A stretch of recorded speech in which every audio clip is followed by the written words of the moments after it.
Hi everyone, my name is Kelly. I am a dietetic intern that will be recording this training on behalf of Melissa Manning, registered dietitian.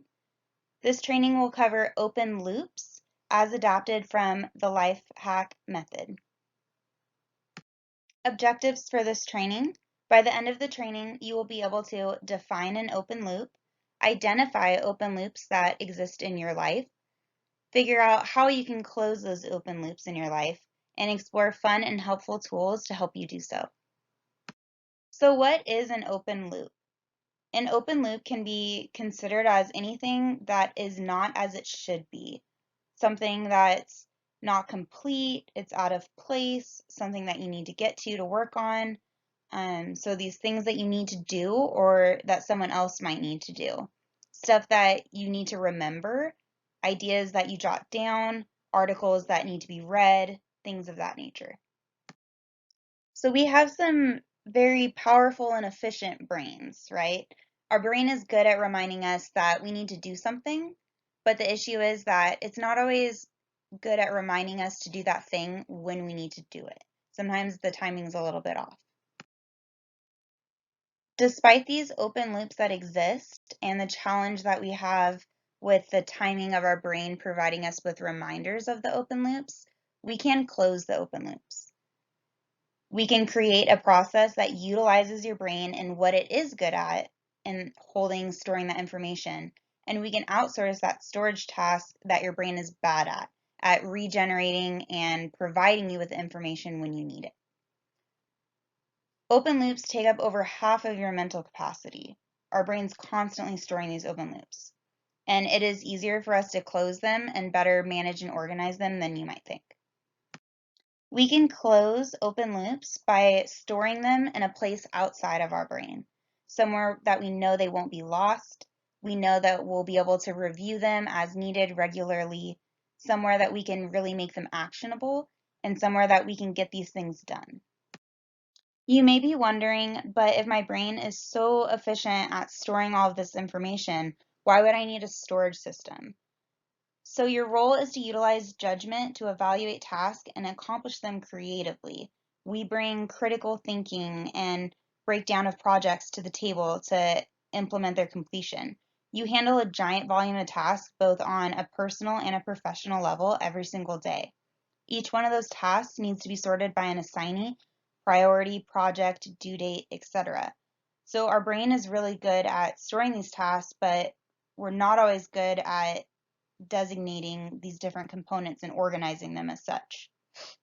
We might have it jumbled up where we're reminded of the task but at the wrong time, or the right assignee but the wrong task.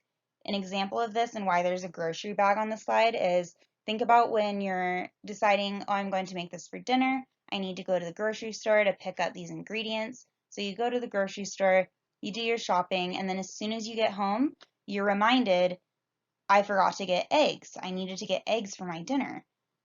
That's an example of where your brain had that information stored that you needed eggs, but you did not remember that you needed eggs until you got home. You didn't remember that information where you needed to at the grocery store. You were provided with that information. It came to you when you got home. This slide makes the comparison that computers are like dogs. Dogs do not reflect humans, but they reflect our human needs, and that they're reflecting loyalty, love, companionship. Well, computers reflect our brain's needs. Computers perfectly store large data sets. They provide reminders, due dates. They can calculate these large numbers with complex calculations, complete repetitive tasks on a supermassive scale. We reflect what the computers cannot do, and that we prioritize, we bring that critical thinking to the table, as I mentioned, and we can break down these projects to implement the completion of them. So coupled together, we're really strong.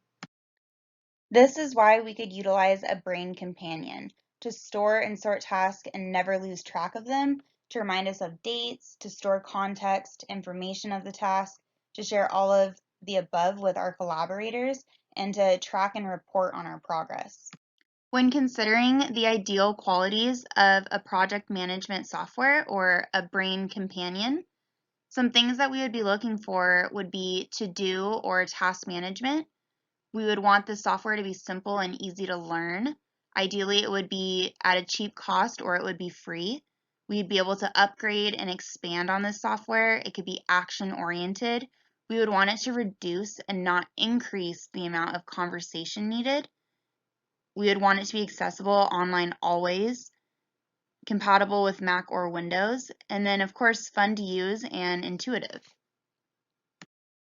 Keeping in mind those ideal qualities that we outlined for software or a brain companion on that previous slide, we have listed some brain companion softwares for you to explore and highly recommend these 5 here. Thank you for participating in this training on open loops. It was inspired and adapted once again by the Life Hack Method and brought to you by my School RD.